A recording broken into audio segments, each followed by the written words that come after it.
We all think we know the story of the Titanic, right? Giant ship hits a giant iceberg. A terrible, tragic accident. But what if that's not the real story? What if the ship was doomed long before it ever left the shore? Today, we're going to dig into how the idea of the Titanic, this powerful, carefully crafted image, was the real thing that sank it. Let's explore how this unsinkable illusion was built and how it led to one of the biggest disasters the world has ever seen. And that right there, that says it all, doesn't it? The Titanic was never just a ship. It was a statement. It was this massive symbol of humanity's power, proof that we'd finally conquered the natural world. This was the powerful and ultimately deadly image at the very heart of this story. So let's start with that, the creation of a myth. Because this wasn't just a bit of confidence. Oh no. This was a full-on campaign to build an image of total, absolute invincibility. And that perception, well, it would have some very deadly consequences. And here you can see the huge gap between what they were selling and what was actually going on. The public image? Unsinkable. A triumph. The peak of luxury. But the reality, just hiding under the surface, was a really dangerous mix of overconfidence, pure arrogance, and just flat out ignoring the real dangers that were right in front of them. Okay, so you've built this perfect, invincible image. But now we get to the part where that perfect facade starts to show some serious cracks, because that carefully constructed illusion is about to have a run-in with a very cold, very hard reality. 6. Just let that number sink in. Not 1, not 2, 6 separate warnings about massive icebergs floating right into their path. This wasn't some surprise attack by Mother Nature. The danger was known, it was communicated, and yet it was ignored again and again. So why on earth would they ignore them? Well, it's almost hard to believe, but it's because keeping up the appearance of luxury was more important than listening to urgent warnings. The wireless room was hopping, sure, but it was mostly with personal messages for the rich first-class passengers.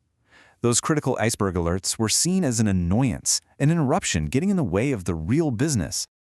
And this is the question that just hangs over everything, right? You know there are ice fields ahead, so why are you still going so fast? Well, it all came down to ambition. The pressure, supposedly from the chairman of the White Star Line, who was right there on board, was to arrive in New York with a bang, to make a splash. Speed was part of the show, part of the triumphant headline they wanted to write. And that brings us to the impact itself.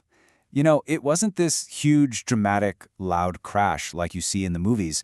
The sources describe it as something much quieter, almost eerie, a silent tear. Just a subtle but totally fatal wound sliced along the side of the hull. And in that one quiet moment, the whole unsinkable illusion was gone. So here's the fatal flaw. This is the big one. The very thing that was supposed to make the ship unsinkable, these watertight compartments, they weren't actually watertight at the top. Think of them like an ice cube tray, not a set of sealed boxes. The entire image of safety was literally built on a foundation that couldn't hold water. And you can see exactly how this played out. It was a domino effect. As the front of the ship dipped down, water would fill up one compartment and just spill right over the top into the next one. And then the next, and the next. It was this unstoppable chain reaction.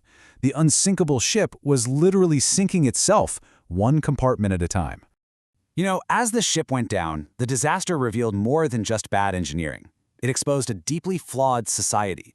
The experience of what happened that night was completely different depending on what kind of ticket you were holding. I mean, just look at the contrast here. It's night and day.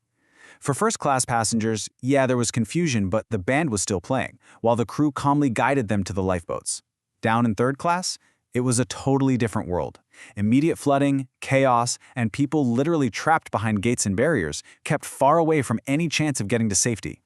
And that brings us to maybe the most famous failure of all, the fact that there just weren't enough lifeboats. And this wasn't some simple mistake. It was a direct result of believing your own hype, believing in that unsinkable image. I mean, why would you need a bunch of lifeboats if the ship can't sink? So let's just do the math here. First, you've got the total number of people on board the ship. Roughly 2,200 souls, men, women, and children. And now, here's the number of spots available on the lifeboats. Just a little over half. Even if every single boat was filled perfectly, they could only save about half the people on the ship. The math was a death sentence written before they ever set sail. And the reasons for this are just infuriating. The safety laws were hopelessly out of date. The designers, totally blinded by their own brilliance, just figured they didn't need more. And maybe the worst reason of all, they thought a full deck of lifeboats looked messy. It was seen as unnecessary clutter that would ruin the beautiful sweeping view from the first-class deck. Image was literally more important than human lives. So when you pull back and you look at the whole picture, it becomes so incredibly clear. The iceberg, that was just the weapon. The real cause of this disaster was something much, much more human. And that's the real takeaway here. It wasn't an iceberg that sank the Titanic. It was pride. It was arrogance. It was a total, unwavering belief in a powerful, triumphant, and completely false image they had created.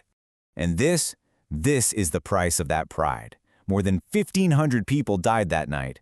They paid with their lives for the arrogance of a handful of people who actually believed they had built an unsinkable ship. It's just a staggering, preventable loss of life. And so that leaves us with one final, nagging question. The Titanic story happened over 100 years ago, but this idea of human arrogance, that's timeless. So it makes you wonder, what are the unsinkable things that we put our blind faith in today? And what kind of icebergs might be waiting for us out there in the dark?